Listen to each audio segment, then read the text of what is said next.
Hi, I'm నటర్ మహే భరద్వాజ్. మనం ఈ మధ్య కాలంలో చూస్తున్నాం, చాలా మంది పిల్లలు ఎవరైతే ఉన్నారో డాన్స్ చేస్తూ హార్ట్ స్ట్రోక్ వచ్చి చనిపోతూ ఉండడం, మాట్లాడుతూ నడుస్తూ ఉండడం, ఎగురుతూ దుంగుతూ ఉండడం, ఇలా చేస్తూనే చూస్తుండగానే హార్ట్ స్ట్రోక్ తో చనిపోతున్నారు. అసలు ఇవి ఎందుకు జరుగుతున్నాయో తెలుసా? ఈ మధ్య కాలంలో వీటి రేషియో దాదాపుగా 68% పెరిగిందని చెప్పేసి WHO చెప్తోంది. అంటే ఇంత భారీగా పెద్ద ఎత్తున ఎందుకు వస్తున్నాయి? ఇంతకు ముందు ఇన్ని మరణాల సంఖ్య అయితే లేదు, కానీ చిన్న పిల్లల్లో కూడా మరణాల సంఖ్య విపరీతంగా పెరుగుతుంది. దానికి కారణాలు చూసినట్టయితే నెంబర్ 1 వచ్చేసి పిల్లలకు పోషకాహార లోపం. అంటే వాళ్ళు తినేదే కొంచెం క్వాంటిటీ, దాంట్లో కార్బోహైడ్రేట్ రైస్ ఎక్కువ పెడుతుండడం, మిగతా పండ్లు ఫలాలు ఆకుకూరలు కాయగూరలు తక్కువ పెడుతుండడం అనేది ఒక లోపం. సెకండ్ 1 వచ్చేసి COVID-19 వైరస్ యొక్క అవశేషాలు శరీరంలో అలాగే ఉన్నాయి. దీంతో పాటు COVID-19 వ్యాక్సినేషన్ అనేది ఒక కారణంగా చెప్పొచ్చు. ఇంకా థర్డ్ 1 వచ్చేసి పిల్లలకి స్ట్రెస్. అంటే పిల్లల మెదడుకు మేధస్సు పెంచే ఎడ్యుకేషన్ సిస్టమ్ కాకుండా వాళ్ళ మెదడుకు స్ట్రెస్నిచ్చే ఎడ్యుకేషన్ సిస్టమ్ ఉండడం అనేది కూడా ఒక కారణంగా చెప్పొచ్చు.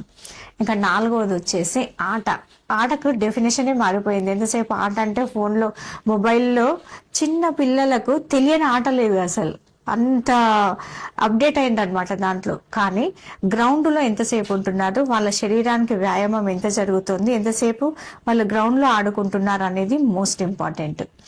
ఇంకా 5వది వచ్చేసి పిల్లలు ఆల్రెడీ పోషకాహార లోపం ఉంది, స్ట్రెస్ తోని ఫీల్ అవుతున్నారు, ఆటలు లేవు పాటలు లేవు.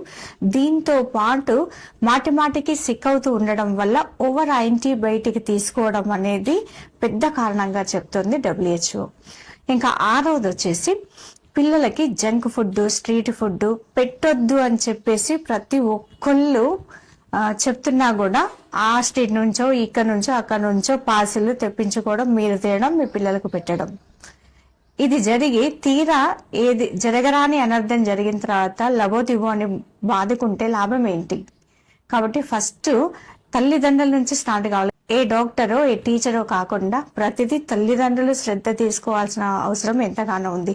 First check yourself. మీ ఇంట్లో మార్నింగ్ నుంచి నైట్ వరకు ఏం జరుగుతుంది, పిల్లల ఆలన పాలన, వాళ్ళ టైమింగ్స్ కూడా ప్రతి ఒక్కటి ఎలా జరుగుతున్నాయో చెక్ చేసుకోండి. దీని వల్ల మాత్రమే హార్ట్ స్ట్రోక్స్ ను నివారించే ఏకైక ఆయుధంగా చెప్తోంది WHO.